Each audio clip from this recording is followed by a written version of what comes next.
When the output of LLM doesn't match with the inputs, it is called as LLM hallucinations. LLM hallucinations are for real. There is this method which is called as ReLLM, which I have found out quite handy in order to overcome or at least lessen the LLM hallucinations.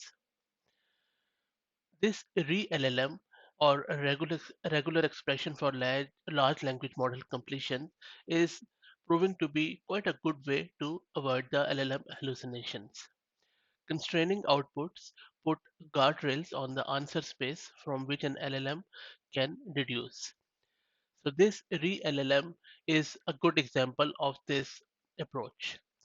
This what it does is this simply just constrains an LLM output to a regular expression or also to context-free grammar. Installing it is very simple. All you need to do is to just do pip install ReLLM and then go from there, and you can easily use it in your own Python code, or there are various examples on their GitHub repository where you can play around with, especially with GP2.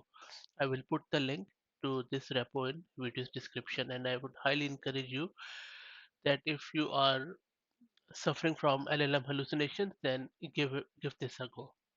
Thank you very much.